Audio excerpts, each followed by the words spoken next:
Pessoal, bom dia, Paz Senhor, manhã abençoada nessa manhã de segunda-feira, hoje dia 29/12/2025. Seja essa palavra ao coração dos irmãos.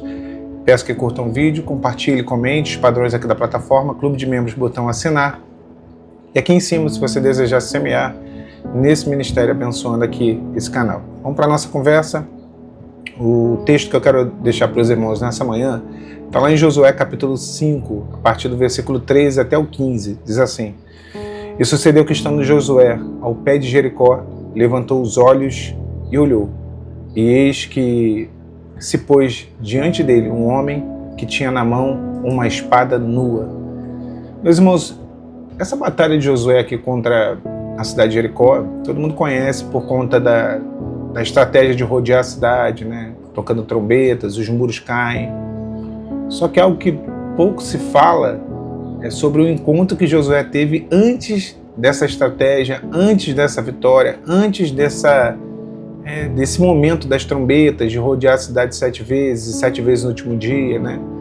Josué não estava no início da caminhada, ele estava ali, já tinha atravessado o Jordão, o maná já tinha cessado, a promessa estava diante dele e havia um obstáculo: Jericó. A cidade de Jericó era o grande obstáculo.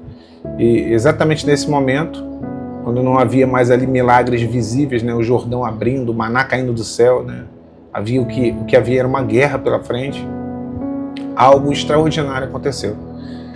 O Senhor se manifesta a ele, e a palavra vai dizer que um homem com uma espada nua, ou seja, não era um homem comum, não era um homem que estava ali para receber ordens, era um homem que veio para assumir o controle daquela batalha. E, como eu disse, esse texto pouco se fala, porque se isso não acontecesse, tudo aquilo que a gente conhece das muralhas caindo, também não aconteceria. Aquilo aconteceu porque esse encontro aconteceu primeiro, esse encontro com Josué, né, esse encontro de Josué com esse homem. E esse homem não se enquadrava em rótulos nenhum, não se enquadrava naquilo que Josué conhecia. Tanto é que ele pergunta no versículo 13, ele fala: és tu um dos nossos ou um dos nossos inimigos? E eu acho que essa pergunta revela muito, porque Josué ele queria saber: você está do meu lado, você está contra mim? Eu posso confiar em você? E aquele príncipe, assim que a palavra define, ele responde algo, ele diz não, só diz isso, não.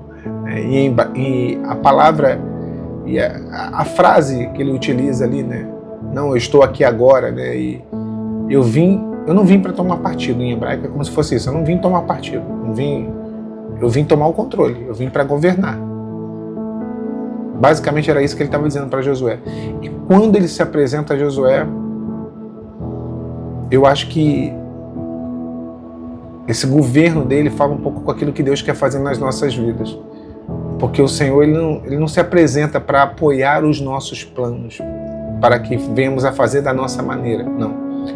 Ele se apresenta em nossas vidas, talvez hoje na vida de alguns irmãos que estejam prestes a enfrentar batalhas. Deus se apresenta para substituir os nossos planos pelos planos dele. Muitos hoje querem Jesus como aliado, sabe? Alguém que vai estar do meu lado quando eu decidir pelo caminho que eu quero, quando eu tomar a decisão que eu quero, quando eu fizer aquilo que eu pretendo fazer, eu quero que o Senhor esteja comigo. Só que Jesus ali não se apresenta a Josué como um aliado, porque é Jesus, né? Isso aí vai ficar bem claro ali, à medida que a gente for lendo o texto. Ele se apresenta como comandante, como alguém que governa, como alguém que lidera. Então, o príncipe do exército do Senhor não chegou apenas para guerrear, ele chegou para comandar. Ele diz: eu sou o príncipe do exército do Senhor. E eu cheguei agora. Esse agora não foi quando Josué pediu, não foi quando ele achou que precisava, foi na hora em que o Senhor decidiu que era o momento de se apresentar a Josué. E esse é o ponto, porque a gente quer que Deus ele apareça na hora que a gente quer, né? Na hora que a gente imagina ser a hora correta, ser o momento exato. E o Senhor sempre intervirá na hora dele, que é a hora perfeita. Então, antes de derrubar as muralhas ali de Jericó, Josué precisou viver uma experiência de governo, de liderança, de submissão à vontade de Deus. Jericó não caiu por conta da força militar, da ressonância das trombetas, que nem eu estava vendo esses dias, deu no History Channel, um canal de ciência, né, de história, falando que foi a ressonância das trombetas que fez a muralha de Jericó, querendo explicar milagre, né? Jericó caiu porque Josué entendeu que aquela guerra não era dele, que era do Senhor. E quando nós entendemos que a nossa guerra não é nossa, que é o Senhor quem guerreia por nós, que é Ele quem nos governa, nós conseguimos vitórias que humanamente parecem ser impossíveis. A primeira ordem, a primeira atitude de Josué ele não foi atacar, não foi tocar a trombeta, não foi rodear, foi adorar. A palavra vai dizer no versículo 14, então se prostrou sobre o seu rosto em terra e adorou. E isso foi decisivo. Ele adorou o Senhor, ele entendeu que era o próprio Senhor. Anjos não aceitam adoração, homens não devem ser adorados, mas o príncipe dos exércitos do Senhor, esse aceita, esse deve ser adorado. O próprio Senhor Jesus ali, se revelando. E vindo com a autoridade divina, a espada tipifica nessa autoridade divina. Então, antes de vencer em Jericó, Josué teve que vencer o orgulho de liderar sozinho, né? Seguir independente, de gerar, de bolar as estratégias de vitória. Não seria nada disso, não naquela batalha. E aí o Senhor manda Josué tirar as sandálias, não a espada. Ele diz, descalça os teus pés, porque o lugar que tu estás é santo. Josué não foi repreendido por conta da sua arma, mas ele foi confrontado por conta da sua sandália. Que interessante, né? A sandália ela fala de caminhada, a sandália fala de renúncia, a sandália fala de submissão, a sandália fala de reconhecer a autoridade. Descalçar os pés é isso.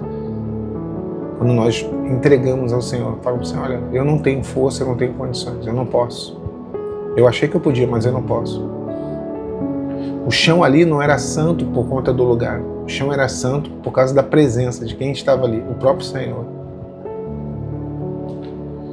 E quando o príncipe do Senhor chega, quando o Senhor Jesus chega no lugar, qualquer campo de batalha, inevitavelmente, meu irmão, minha irmã, vai virar altar de adoração. Qualquer campo de batalha vai ter adoração. Então Jericó ainda estava de pé, os muros ainda não tinham caído, mas algo tinha mudado. Algo profundo. Josué não estava mais sozinho. A partir daquele momento, o príncipe dos exércitos do Senhor, vejam os irmãos a forma que ele se manifesta aqui, o Senhor Jesus, nessa teofania. O príncipe dos exércitos do Senhor. A partir daquele momento, Josué tinha o príncipe dos exércitos do Senhor. Consequentemente, os exércitos do Senhor. Antes da estratégia das trombetas, antes da marcha, antes do grito, Deus revelou algo ali para Josué. A vitória ela não começa com planos, ela começa com rendição, com adoração, com submissão a Deus. O príncipe do Senhor não apareceu depois da guerra, não, ele apareceu antes, para deixar claro. Essa batalha não depende da tua força, não depende da tua inteligência. Você está entendendo, minha irmã, meu irmão? Depende da minha presença na sua vida. A promessa está à vista, a oposição está à frente, os recursos limitados, talvez uma pressão enorme que você esteja sentindo. Mas sabe quem está ao seu lado? O príncipe dos exércitos do Senhor. Tira a sandália do controle, abre mão de tentar entender tudo, reconheça que quem governa essa batalha é o Senhor. Quando o príncipe se levanta, não importa quão altos sejam os muros que estão rodeando, impedindo, eles não vão resistir à presença, não vão resistir. A partir de agora, o Senhor vai contigo. A partir de agora, a presença do Senhor irá com você nesse campo de batalha